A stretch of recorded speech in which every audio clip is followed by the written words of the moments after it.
Bonjour et bienvenue au Centre Académique pour ce deuxième tutoriel. Nous avons vu précédemment comment ajouter un compte bancaire à Paydet.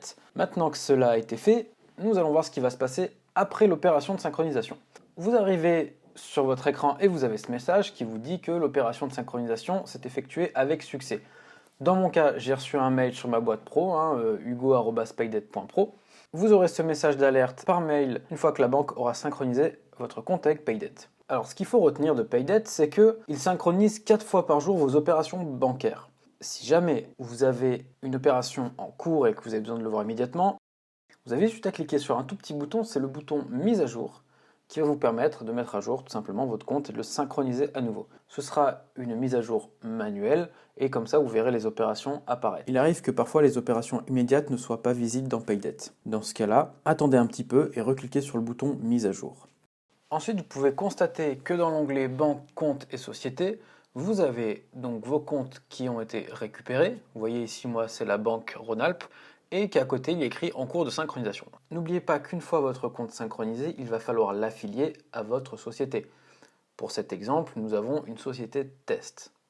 Et comme vous êtes curieux et que vous avez déjà envie d'utiliser les fonctionnalités de Paydet, vous allez cliquer sur le logo pour essayer d'utiliser Paydet. Et là, on va vous demander encore un peu de patience. Vous pouvez voir qu'il est écrit que la première synchronisation prend du temps, ce qui est normal puisqu'on a besoin de vérifier les informations et que cela ne dépend pas de Paydet mais de votre banque. En attendant, ce que Paydet vous propose, c'est d'aller faire un petit tour sur le centre académique pour voir ce que proposent les fonctionnalités de Paydet. Une fois que vous allez recevoir le mail de Paydet vous disant que vous pouvez commencer, vous arriverez sur cette interface qui vous dit que vos banques ont bien été synchronisées. Vous cliquez sur le bouton affecter banque à une société et vous arrivez sur cette nouvelle interface. Nous arrivons sur l'interface gestion des banques, comptes bancaires et sociétés. Je vois bien que j'ai mes deux comptes rattachés, compte courant ma société 1, compte courant ma société 2. Moi, mes comptes sont déjà rattachés à ma société, d'accord? Donc vous, ce que vous avez à faire, c'est cliquer sur votre compte. Déjà, je vais changer le découvert parce que c'est un peu trop. Voilà. Je vais passer à 20 000 voilà, de découvert. Je vais sauvegarder ensuite. Voilà. Vous, ce que vous allez devoir faire pour rattacher votre compte à votre société, vous cliquez sur rattacher à une société. Vous cliquez dessus, vous allez sur, moi j'ai mis ma société test, donc je clique sur ma société test, mais vous mettrez le nom de votre société.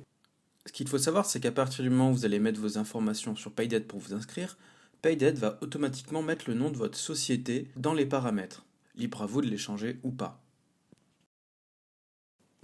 À partir du moment où vous allez synchroniser vos comptes bancaires avec Paydet, Paydet va récupérer l'ensemble des informations de votre compte bancaire. Je vous explique comment ça se passe. Une carte bleue, Paydet va le reconnaître comme un compte bancaire, car c'est l'information que la banque va nous envoyer.